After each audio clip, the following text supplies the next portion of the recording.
now next that we are going to do that is circulation of blood. अभी हम body में हमारे body में कैसे सर्कुलर होता है ब्लड वो हम देखेंगे. The blood carries the oxygen obtained from the air and the energy giving substance in our body to all part of the body. But what keeps the body flowing? जो हमारे body में oxygen the blood carries the oxygen obtained from the air. Okay. जो oxygen हम लेते हैं फिर वो कौन उसे हर बॉडी पार्ट्स को पहुंचाता है. That blood. तो blood carries the oxygen obtained from the air. और वो क्या देता है हमें एनर्जी गिविंग सब्सटेंस देता है. जैसे हमने अभी पढ़ा कि वो एनर्जी देता है सब्सटेंस जो कहाँ से मिलता है हमें फूड से मिलता है. और वो कहाँ पे सब जगह पे रहता है all part of the body पे सब्सटेंस वो एनर्जी गिविंग सब्सटेंस पहुंच जाता है. But what keeps the blood flowing. तो ब्लड को कौन फ्लो करता रहता है. You know that the heart continuously contracts and relax for this very purpose. तो आपको पता रहना चाहिए ब्लड को कौन फ्लो करता है. That is our heart. Heart क्या करता है हमारे जो ब्लड है उसको कॉन्ट्रैक्ट करता है मतलब एकदम अंदर लेता है फिर रिलैक्स करता है छोड़ता है ब्लड्स को for every purpose her purpose के लिए. और ये कंटिन्यूसली होते रहता है. जैसे हम कंटिन्यूसली ब्रीथ इन करते रहते हैं वैसे ही ये हार्ट कॉन्ट्रैक्ट करता है ब्लड को रिलैक्स करता है. A network that consists of tube or vessel that carry blood away from the heart and those that bring blood back to the heart is spread throughout the body. एक network रहता है जो consist करता है tube से और वैसे जो हमारे नसें होती है उनके बारे में बात हो रही है. वो क्या करते हैं carry out blood away from the heart. वो नसें हमारे हार्ट से जुड़ी हुई रहती है और वो वहाँ से हमारे हार्ट से ब्लड बाहर आते हैं वो पुल्ड आउट करते हैं एंड वो फिर से those that bring blood back to the heart. और वही ब्लड फिर से वो लोग ऑब्जॉर्ब करते हैं हार्ट में. वैसे ही उस मतलब कॉन्ट्रैक्ट एंड रिलैक्स का ही प्रोसेस बता रहा है. कॉन्ट्रैक्ट भी कर रहा है मतलब छोड़ रहा है ब्लड को एंड देन रिलैक्स कर रहा है मतलब और फिर कॉन्ट्रैक्ट मतलब खींच रहा है एंड रिलैक्स मतलब छोड़ रहा है. दोनों प्रोसेस चल रहा है वहाँ पे इस थ्रू के वजह से. और जो हमारे हार्ट है उसके थ्रू हमारे नसें जुड़ी हुई है. तो थ्रू दिस प्रोसेस वो हमारे पूरे बॉडी में स्प्रेड होता है blood. The process of keeping the blood flowing through all part of the body is called blood circulation. ये जो प्रोसेस है जहाँ पे हमारा ब्लड फ्लो होता है सारे बॉडी पार्ट्स में उसको हम ब्लड सर्कुलेशन बोलते हैं. Apart from oxygen blood carries innumerable other substance more from one part of the body to all another all the time. जो हमारा ऑक्सीजन है जो ब्लड कैरी करता है वो ऐसे ही बहुत सारे अलग अलग सब्सटेंसेस भी कैरी करता है हमारा ब्लड और फिर वो एक पार्ट के बॉडी से दूसरे पार्ट के बॉडी पे पहुंचाता है हर टाइम में. That two is made possible by the circulation of body blood. ये कैसे पॉसिबल है because of the circulation of blood. जैसे हार्ट कॉन्ट्रैक्ट और रिलैक्स कर रहा है इसके थ्रू ये पंपिंग के थ्रू हार्ट पंप करता है इसके थ्रू हमारे बॉडी में ब्लड स्प्रेड होते जा रहा है और सर्कुलेट कर रहा है हर एक पार्ट में. The heart and the network of blood vessels together form the circulation of blood. जो हार्ट और ये जो हमारे ब्लड वेसल्स ये जो नेटवर्क है ब्लड वेसल ये दोनों फॉर्म होके क्या होता है हमारा सर्कुलेशन ऑफ ब्लड. इस प्रोसेस को बोलते हैं सर्कुलेशन ऑफ ब्लड. जैसे कि नोज ट्रैकिया लंग्स ये सब फॉर्म करता है रेस्पिरेटरी सिस्टम का.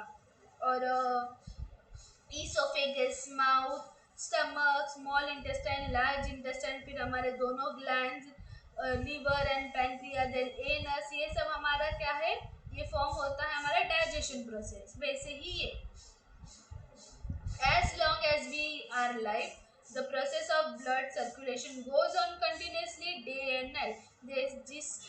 जैसे हम अभी जिंदा है वैसे ये प्रोसेस चलता ही रहता है continuously.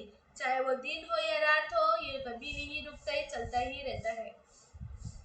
The circulatory respiratory system. देखो ये जो हमारे हार्ट है, इसे देखो, आप देखो कितनी सारी नसें जुड़ी हुई है, हमारे इधर भी है, ब्रेन्स में भी है, इधर भी है, देखो कितना है हमारे। तो ये इसके थ्रू, ये जो हमारा हार्ट है वो कॉन्ट्रैक्ट करता है और फिर रिलैक्स करता है, इसके थ्रू ये जो ब्लड है वो सब जगह पे फ्लो होता है। इसके थ्रू देखो, यही जो ब्लड ही एक है जिसके थ्रू हम हमारे सब्सटेंसेस सारे पार्ट में भेज पाते हैं। The nervous system. The function of the respiratory, circulatory and the digestive system are vital for the body. Vital मतलब important, ये तीनों system important हमारे body के लिए। They have to be carried out cheerfully, ठीक है। इन सब डाइजेशन, ये जो सॉरी, ये जो सिस्टम है इनको लेना बहुत ज़रूरी भी है। There are some tasks that we carry out only when we like, for example, speaking, running, studying, playing, etc. ये ऐसे टास्क नहीं है कि अगर हमें मन करे तो हम स्पीकिंग करें, रन भागने का मन करे तब करें, नहीं, ये ऐसे टास्क नहीं है। ये टास्क जो हमारे है respiratory, circulatory and digestive system, ये हम चलता ही रहता है। इन्हें हम बोलते नहीं कि तुम लोग करो, ये अभी करो, ये करो, अभी ये मन करा तो ये रेस्पिरेटरी करेगा, अब इसका मन करे कि सर्कुलेट करेगा ब्लड तभी वो करेगा, जब इसका मन करे कि मैं अभी डाइजेशन कर देता हूँ पेट का तो वो करेगा, नहीं, ये चलता ही रहता है। You have learned that the coordination means paying attention to all the different functions and ensuring that all occur at the right time and in the right manner. आपने पढ़ा है कि कोऑर्डिनेशन होना बहुत ज़रूरी है, वैसे ही कोऑर्डिनेशन हमारे बॉडी पार्ट्स में भी होता है, हर फंक्शन में होता है, और वो कोऑर्डिनेशन राइट टाइम और राइट मैनर में भी होना चाहिए। Maintaining this coordination is the function of the brain. ये कोऑर्डिनेशन मेंटेन करना किसका है फंक्शन? ब्रेन का है। ब्रेन, हमारा ब्रेन क्या करता है? सबको कोऑर्डिनेट करता है, कंट्रोल करता है। There is a network that connects the brain with all the different part of the body. एक नेटवर्क है जो कनेक्ट करता है हमारे ब्रेन को और सारे बॉडी पार्ट्स को, जिससे वो एक साथ काम करते हैं, कोऑर्डिनेट, एक टीम वर्क जैसा काम करते हैं। This is a network of nerves, इसे हम नर्व्स बोलते हैं, that carry message to and fro between the brain and the part of the body। ये नेटवर्क क्या करता है? नर्व जो ब्रेन कमांड देता है, जो मैसेज देता है, वो सारे बॉडी पार्ट्स में भेज देता है। The brain and the networks of nerves are together called the nervous system. तो ब्रेन और ये जो नेटवर्क है नर्व्स का, इन दोनों को, अगर ये इन दोनों को एक साथ बोल के हम क्या बोल, मतलब एक साथ जब ये काम करता है, फंक्शन होता है, उसको हम बोलते हैं nervous system. The nervous system function to coordinate all bodily function. Nervous system का क्या काम है कि वो फंक्शन करेगा, कोऑर्डिनेट करेगा सारे बॉडी फंक्शन के साथ। देखो ये हमारे नर्वस सिस्टम, ये ब्रेन है, और फिर देखो उसके साथ जो हमारा ब्रेन के साथ जो कनेक्ट है, एक नेटवर्क बोल रहे थे ना, ये देखो ये ब्रेन है और ये नेटवर्क है। ये जो नेटवर्क है वो कनेक्ट है हमारे पूरे बॉडी पार्ट के साथ, और ये जो मैसेज भेजता है, ये नर्वस सिस्टम क्या करती है, पतली पतली लाइन सारे बॉडी पार्ट को मैसेज भेज देती है, ठीक है। Do you know drinking alcohol has many ill effect on the body? दारू जो अल्कोहल बोलते हैं वो इल इफेक्ट है, हमारे बॉडी के लिए अच्छा नहीं होता। If it affects the nervous system leading to loss of control over the movement of the body and lack of coordination। Alcohol पीने के वजह से इंसान अपना होश खो बैठ देता है, उसको पता नहीं रहता कि उसके साथ क्या हो रहा है, इस वजह से वो कोऑर्डिनेट कर नहीं पाता है, ब्रेन के साथ जो फंक्शन होते हैं अंदर वो कोऑर्डिनेट नहीं कर पाते एक दूसरे के साथ। मोस्ट ऑफ द टाइम लोग ड्रिंकिंग करके गाड़ी चलाते हैं तो उनके एक्सीडेंट हो जाता है, इंजरी होती है, और जो गाड़ी के सामने आ जाता है तो वो मर जाते हैं। तो ये कंट्रोल नहीं हो पाता, अंदर की पूरी सिस्टम हिल जाते हैं। That is why it is dangerous to drive after drinking alcohol. इसलिए बोला जाता है कि पीने के बाद आपको डोंट ड्रिंक एंड ड्राइव हम बोलते हैं, इसलिए कि आप गाड़ी मत चलाया करो अगर आप पी रहे हो तो। If one keeps drinking alcohol for a long period of time, it causes ulcer on the inner lining of the digestive organ. अगर कोई एक इंसान ज़्यादा टाइम से पी रहा है तो उसको अल्सर भी हो सकता है उसके डाइजेस्टिव ऑर्गन पे.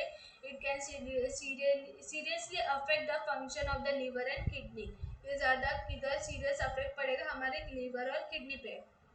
Other systems in the body, we have learned something about the respiratory system. हमने अभी respiratory system के पढ़ा, digestive system के पढ़ा, circulatory system के बारे में पढ़ा है, and the system that coordinate the function of all the system, the nervous system. ये एक दो तीन चार सिस्टम के बारे में अभी इसमें हमने पढ़ा है.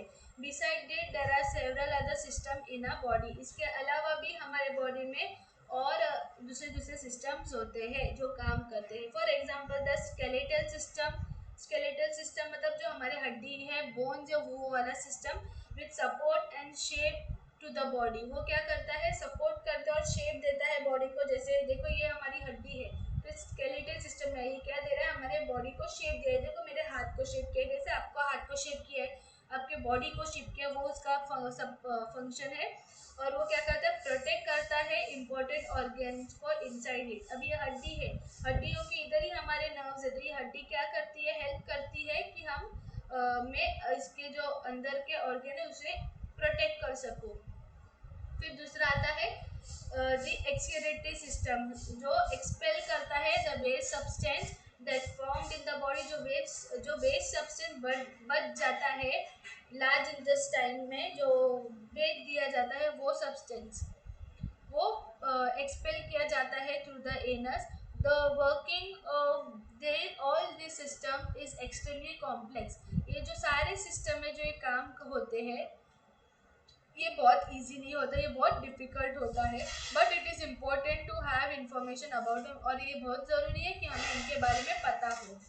ऑलवेज रिमेंबर, हमें क्या रिमेंबर रखना है, if the function of any one of the system is disturb. अगर हमारे फंक्शन में से इसमें से कोई भी डिस्टर्ब होता है, it affects all the other system in the body too. अगर एक सिस्टम को कुछ डिस्टर्ब होता है, कुछ प्रॉब्लम होता है, तो हमारे बॉडी में जितने भी ऑर्गन है वो सब डिस्टर्ब हो जाता है और वो अफेक्ट होता है हमारे बॉडी पे.